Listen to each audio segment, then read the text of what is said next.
The Mirror by Nexialist, July 13th, 1994.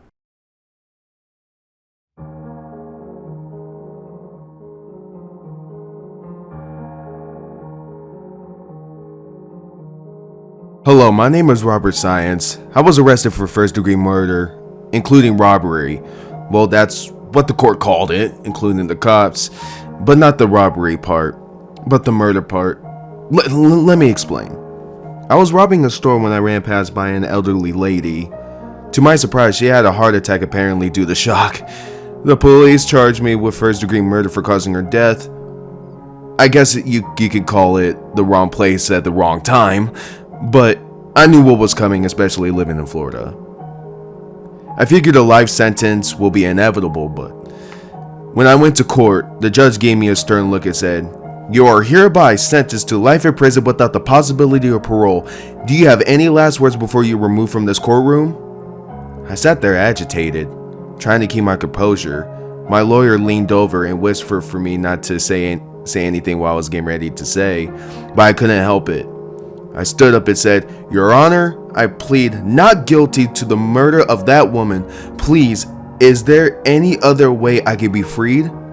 The judge stared at me for a long, uncomfortable moment. Then unexpectedly, he told everyone in the courtroom to leave, even the police officers.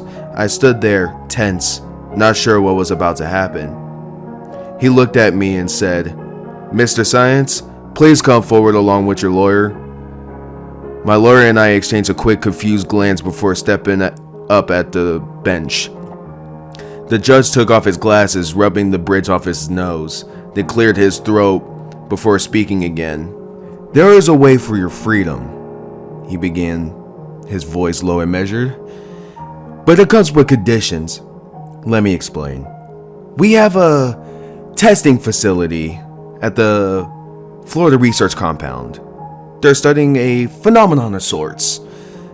The professors there are looking for volunteers, individuals willing to take a plea deal in exchange for participating in their experiments. It's called the mirror illusion," the judge continued. "The experiment involves a visual illusion where your reflection in the mirror appears to distort and change to trigger an illusion. All you really need to do is just stare at your reflection in a dimly lit room. It's simple as that." He paused, letting his words sink in. "Mr. Science, if you agree to take this plea deal and become one of their test subjects, you'll be pardoned for your crimes and your record will be clear. Are you willing to take this offer, Mr. Science?" Before I could respond, my lawyer quickly interjected, "Excuse me, Your Honor, we need a quick moment." He grabbed my shoulder, giving me an intense look. He hesitated, his lips pressed tightly together as if he was afraid to say what he needed to say.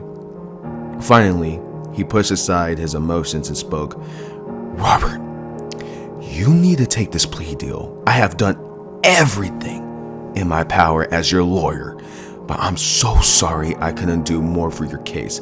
This might be your only chance in gaining freedom again."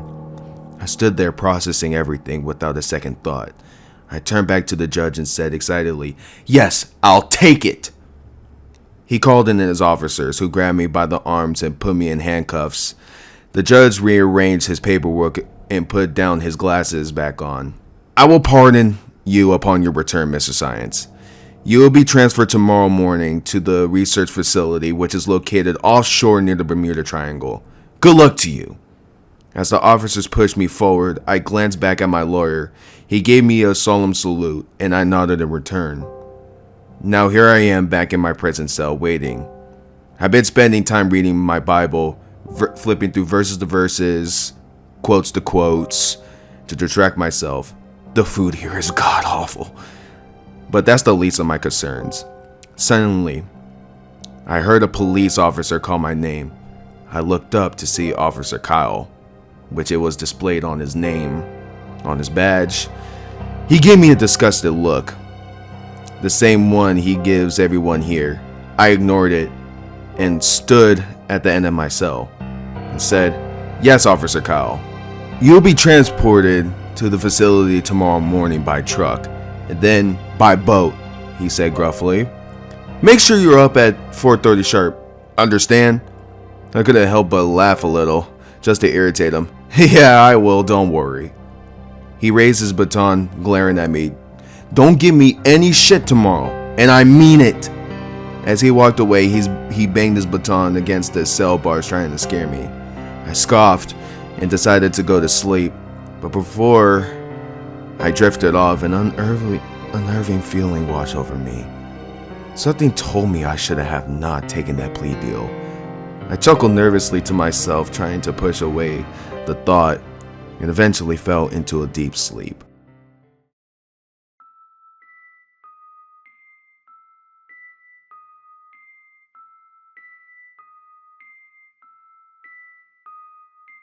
I woke up with a start, realizing that almost everyone else in the prison had already left. Officer Kyle came over to my cell and banged on the bars. Rise and shine, Science! Your transportation awaits! I rolled my eyes. Great, a trip to paradise, huh?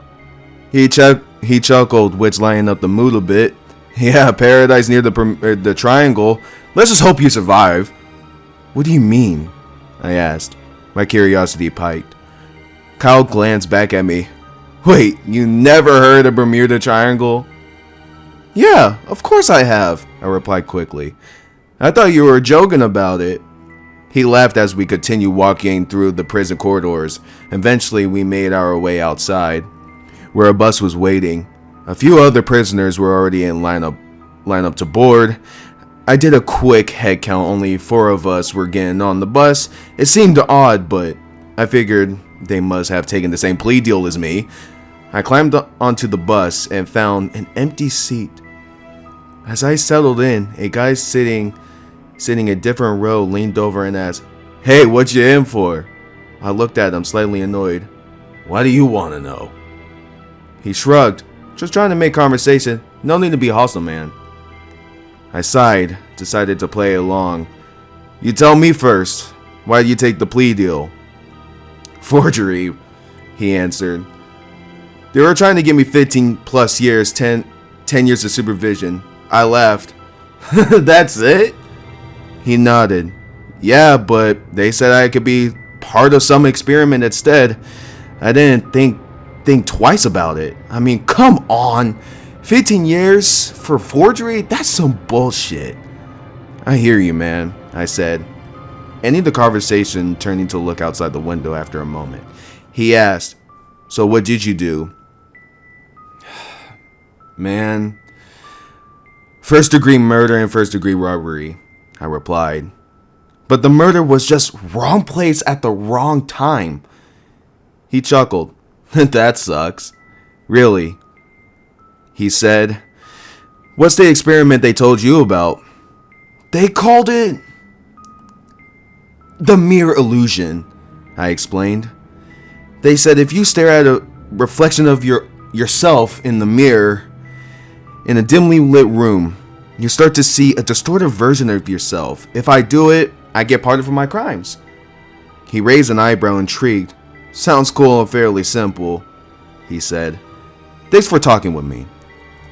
We both fell silent after that, and I soon fell asleep, still tired from the night before. I was jolted awake by a sharp kick from the bus driver. Hey, get on your boat. It's time to go. I stumbled out of the bus and saw the boat waiting for the other inmates already on board. As I climbed on, the driver shouted, No talking during the ride! Not sure why, but we didn't speak a word the whole way. When we finally arrived, I got my first look at the facility. It was on a small, isolated island with no windows. Just a stark, imposing structure sitting atop a rocky outcrop. It was raised some concerns, but I focused on getting through the experiment and being pardoned. A wave of nervousness washed over me, but I knew I had to toughen up. I need to be brave, no matter how scared I felt. Once we landed at the facility, I saw armed guards walking along the bridge. They surrounded us, their guns aimed, and one of them barked, One by one, right now, move! We all raised our hands, terrified. We stood up as instructed. and one by one a guard grabbed each inmate's wrist and pulled them out. The process continued until they got to me. Once inside the facility, I noticed that the doors in the rooms were narrow and small. A guard opened a door. I assumed it was mine, and he shoved me inside, slamming it shut behind me. I stumbled, landed hard on my back. The pain was sharp and I could already feel a bruise forming. Still handcuffed, I managed to climb onto the small bed in the corner of the room. As I adjusted myself, I felt a piece of paper on my back. I grabbed it and read it. It had my prison number. As it states, Subject Class D 460345. I crumpled up the paper and tossed it aside, trying to shut my eyes, but then suddenly noise woke me up. They were screaming in the next room. Horrifying, blood-curdling screams. I could hear sawing like someone was being butchered alive. My heart pounded as I pressed my ear against the wall to listen more closely, but suddenly a loud bang on the wall caused me to stumble backward. I hit my head hard on the floor, and everything went to black. "Hello, Mr. Robert," a voice greeted me as I regained consciousness, still groggy. "Where am I?" I muttered, trying to shake off the fog in my head. "Mr. Robert, my name is Alex. You could call me Professor Alex. My assistant over here, Danny, will help you out with your wounds," he said. He handed me a small mirror and I saw a flesh wound on my forehead with stitches. Did you guys not hear screaming in the room like right next door to me when I was in my cell?" I asked, feeling a surge of panic. "No, sir. We haven't heard anything about screaming," they replied calmly. I decided to drop this subject and change the topic. "What are you doing on your computer?" I asked. Alex responded, "We are currently setting up the mirror illusion experiment. We had to check your blood type, date of birth, and anything else we need for our database. Everything is in order and ready to go, but we are making some final adjustments." I sat there quietly, examining my head wound. I decided to ask one final question. "So, once I completed the experiment, will I be pardoned?" They looked at me blankly. "Pardoned?" And a chill ran through my spine, through my body. At his response, I hoped for a reassuring, "Oh yeah, you will be pardoned." But instead, they stared at me as if I was some idiot off the streets asking for money. Alex quickly changed his tone. "Oh yeah, of course, you'll be pardoned in no time. I've got to send the files to the police force so they could clear your record." But his response felt rushed and insincere and disingenuous. Raising my suspicion even further, Alex continued, "My assistant and I will open up the room so you can proceed with your experiment." They both stood up from their office chairs and left the room, locking the door behind them. Once they were gone, I glanced around and noticed a file cabinet slightly open. I got up quietly, open to see what's inside. What I found made my head spin. One file cabinet was about a man incarcerated for the murder of a woman. It said he was terminated at this facility. His experiment involved organ harvesting, though he had been told it was an anger management class. Instead, they drugged him, harvest his organs. That's what it said at the bottom of the file. I opened another file. This one was about a man who had broken into an amusement park. He had taken a plea deal for an experiment supposedly called testing cancer antidotes for the ill, but he was terminated by a firing squad instead. The file was marked completed, but he had never returned home as promised. I read the last file. It was the inmate I spoken to on the bus. It explained he was in for forgery, nothing more on that since he told me. His experiment was described as testing for counseling therapy for his crime of forgery. But he had been terminated recently as of today with a note. Injecting sulfuric acid to test acid resistance? I dropped the file and sat back on the bed in complete shock, mumbling to myself. They aren't testing people. They're killing them. They allowed it to happen to anyone who takes the plea deal. My head throbbed, and I felt the urge to vomit. I rushed to the corner and threw up, my stomach twisting with anxiety. After composing myself, I quickly grabbed the files and shoved them back into the cabinet, making sure everything looked untouched. I heard knocking on the door, so I laid back on my bed, pretending to rest. Alex opened the door and said, "Oh my, you vomited? That's okay. My assistant will clean it up." There were guards following behind him as well. Alex told me, "Okay, Mr. Robert, it's time for your experiment. We'll lock you in the room and we'll watch you from this unseen wall, so good luck to you." I stood up trying to ask questions, but the guards raised their guns, preventing me from speaking. I backed off, and one of the guards escorted me out of the room. As we walked down the hallway, I can hear screams of pain from every room we passed. When we reached at the end of the hallway, one of the guards instructed someone to open the door. They shoved me inside, and before they closed the door, one of the guards told me, "Oh, and by the way, we're authorized to kill any disobedient test subjects, so don't try anything stupid." They closed the door right behind me. I looked at the lever and was about to pull it. I hesitated for a moment, reasoning with myself. I prayed and hoped that everything would be okay. Then I pulled the lever and stared into the mirror. Standing there felt like an eternity. Nothing happened. I turned around and laughed nervously. "Alright guys, I did what you asked. You can let me out now," I said, but there was no response. I looked around, growing impatient, when I noticed a yellow note that had appeared on the wall. I picked it up and read it. It said, "Keep looking." I shrugged angrily and looked back at the mirror. At first, nothing happened, but then something changed. I saw the door and the reflection swing open behind me. I spun around, but the door was still closed. I looked back at the mirror and it was shut. Shut again. My heart started racing, but curiosity got the better of me. As I stared closer, the white walls and the reflection began to drip with black substance. In one of the ceiling, the white tiles of the ceiling started leaking the same dark liquid. I was so mesmerized but confused. I couldn't move. A loud thud echoed behind me as one of the tiles fell to the floor. In the mirror, I saw my head twitch slightly, but I wasn't moving. I started questioning my existence. Who am I? What am I? Am I even human? Am I a deity? These thoughts flooded my mind, but they weren't my own. Why was my head twitching sporadically? Why was I seeing shadows?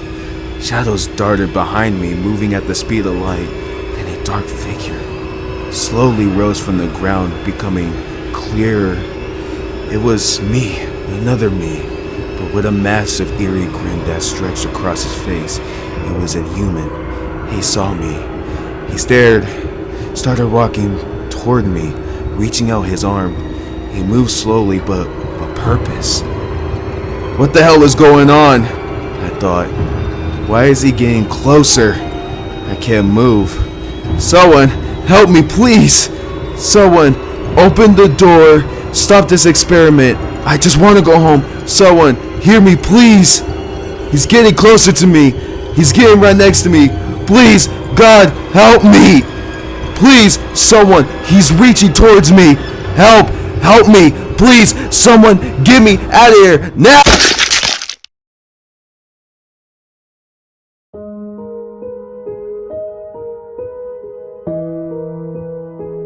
Subject Class D, terminated. The subject has succumbed to injuries. Cause of death, cardiac arrest due to high levels of anxiety and distress. The subject claimed to see an unknown entity during the attack, but upon further investigation, we found nothing. We will continue to investigate it and conduct further experiments. Mr. Robert is pardoned, as the experiment is completed. This experiment is terminated in his file.